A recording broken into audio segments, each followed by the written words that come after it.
नमस्कार मंडळी, स्वागत आहे आपल्या गावची कथा या यूट्यूब चॅनलवर। तर आज आपण तिसरी मराठी बालभारती या पुस्तकातील शेरास सव्वा शेर ही कथा बघणार आहोत।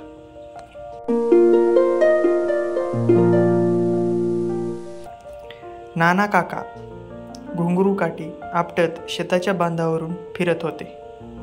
वाऱ्यावरून डोलणारी समोरची शेती पाहून ते आनंदाने डोलत होते। निब्बर सोन्यासारखे पिवळे भाताचे पीक, नंतर कापणी, झोडणी, मळणी आणि मग कणकीत पडेल वर्षभराची बेगमी, असा विचार त्यांच्या मनात येत होता। निसर्गाने करुणा केली, भाते पिकुनी पिवळी झाली, असे गाणे गुणगुणत नाना काका माळावरच्या शेतापाशी थांबले। दाणे भरलेल्या लोंब्या आडव्या पडल्या होत्या। शेताची नासाडी चालू होती। शेतावर उंदीर मामा कोपले होते। नाना काकांनी एक प्रयोग करण्याचे ठरवले। त्यांनी शेताजवळच्या माळावर एक मोठा गोल खड्डा खणला।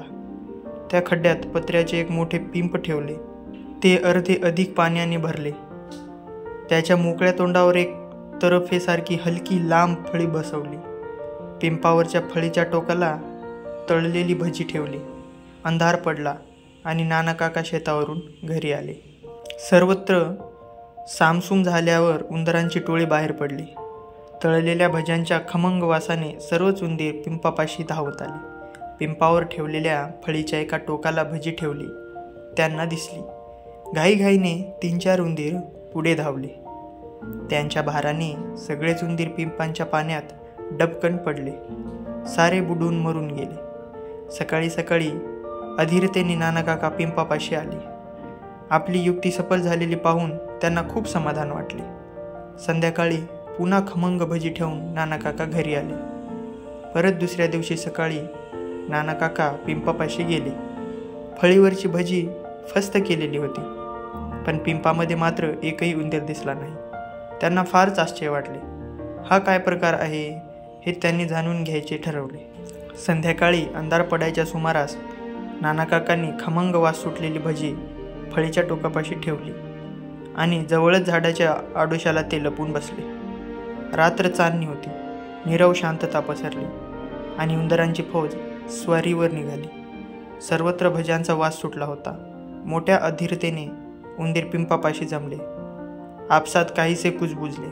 त्यांच्यापैकी 4-5 उंदीर पिंपाबाहेरच्या फळीच्या टोकावर बसले व एक उंदीर फळीवरून पुढे सरसावला। प्रत्येकाने एक एक करून तेथील सर्व भजी आणली। सर्व भजी त्या चतुर उंदरांनी कुरतून मजेने खाल्ली आणि पुढच्या मोहिमेवर कूच केले। शेरास सव्वा शेर भेटलेल्या त्या चतुर उंदीर मामांची युक्ती पाहून नाना काकांनी आपल्या कपाळावर हात मारून घेतला। या कथाचे लेखक पॉल रुमाव।